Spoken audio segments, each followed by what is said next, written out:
दोस्तों 16 दिसंबर को भारत विजय दिवस मनाता है। आप भी जानते होंगे क्यों मनाया जाता है ये विजय दिवस। 1971 में पूर्वी पाकिस्तान पर विजय प्राप्त करने और 93,000 पाकिस्तानी सैनिकों को घुटनों पर ला देने, बंदी बना लेने के चलते भारत जो युद्ध जीता था उसके चलते ये विजय दिवस मनाता है। लेकिन क्या आप जानते हैं कि भारत ने भी इसके लिए कुछ कुर्बानियां दी थी। तकरीबन 10,000 के आसपास सिपाही जख्मी हुए थे, घायल हुए थे और 4,000 बहादुर जवान शहीद हो गए थे। आज देश उन 4,000 बहादुर सैनिकों, सिपाहियों के बलिदान को नमन कर रहा है, स्मरण कर रहा है।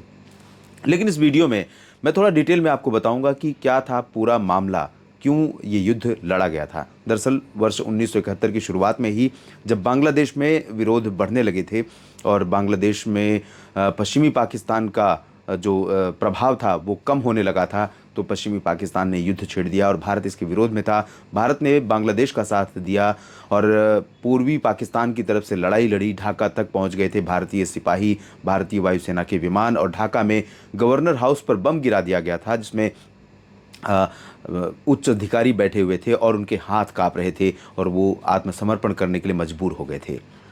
दरअसल याहिया खान ने 25 मार्च 1971 को पूर्वी पाकिस्तान की जनभावनाओं को सैनिक ताकत से कुचलने का आदेश दे दिया था। इसके बाद शेख मुजीब को गिरफ्तार कर लिया गया और वहां से कई शरणार्थी भारत की तरफ आने लगे। जब भारत में पाकिस्तानी सेना के दुर्व्यवहार की खबरें आई तब भारत पर यह दबाव पड़ने लगा कि वहां पर सेना के जरिए हस्तक्षेप करे। तत्कालीन प्रधानमंत्री इंदिरा गांधी चाहती थीं कि अप्रैल में आक्रमण किया जाए। इस बारे में इंदिरा गांधी ने थल सेना अध्यक्ष मानेक शॉ से राय भी ली थी। तब भारत के पास सिर्फ एक पर्वतीय डिवीजन था। इस डिवीजन के पास पुल बनाने की क्षमता नहीं थी। तब मॉनसून दस्तक देने वाला था और ऐसे समय में पूर्वी पाकिस्तान में प्रवेश करना मुसीबत मोल लेने से कम नहीं था। थल सेना अध्यक्ष मानेक शॉ ने सियासी दबाव में झुके बिना प्रधानमंत्री इंदिरा गांधी से स्पष्ट तौर पर कह दिया था कि वो पूरी तैयारी के साथ ही युद्ध के मैदान में उतरेंगे ताकि उन्हें हार का सामना न करना पड़े। 3 दिसंबर 1971 का दिन था। तत्कालीन प्रधानमंत्री इंदिरा गांधी कलकत्ता में एक जनसभा को संबोधित कर रही थी और इसी दिन शाम के समय पाकिस्तानी वायुसेना के विमान भारतीय वायु सीमा को पार कर पठानकोट, श्रीनगर, अमृतसर, जोधपुर और आगरा आदि सैनिक हवाई अड्डों पर बम गिराने लगे।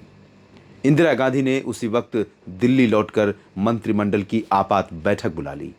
युद्ध शुरू होने के बाद पूर्व में तेजी से आगे बढ़ते हुए भारतीय सेना ने जेसोर और खुलना पर कब्जा कर लिया और भारतीय सेना की रणनीति थी कि अहम ठिकानों को छोड़ते हुए पहले आगे बढ़ा जाए। युद्ध में मानेक शॉ खुलना और चटगांव पर ही कब्जा करने पर लगातार जोर देते रहे।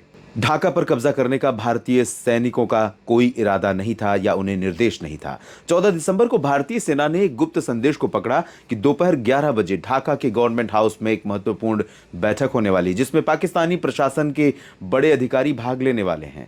भारतीय सेना ने तय किया कि इसी समय उस भवन पर बम गिराया जाए। बैठक के दौरान ही MiG-21 विमानों ने भवन पर बम गिराकर मुख्य हॉल की छत को उड़ा दिया।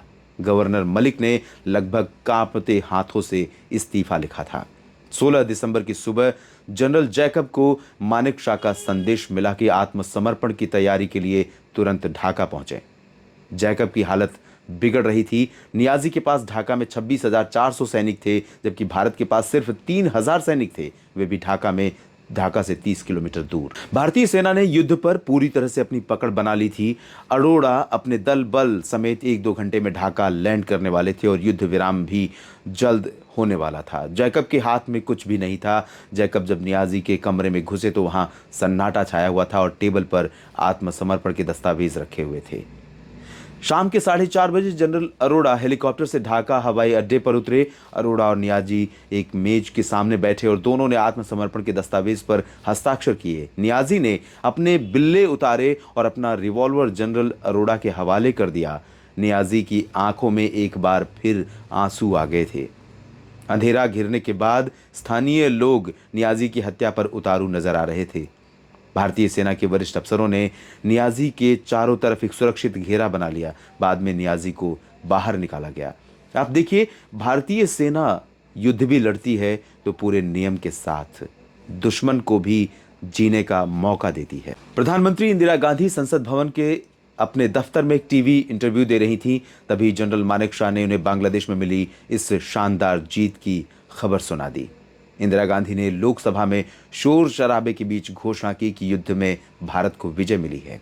इंदिरा गांधी के बयान के बाद पूरा सदन उल्लास में डूब गया। इस ऐतिहासिक जीत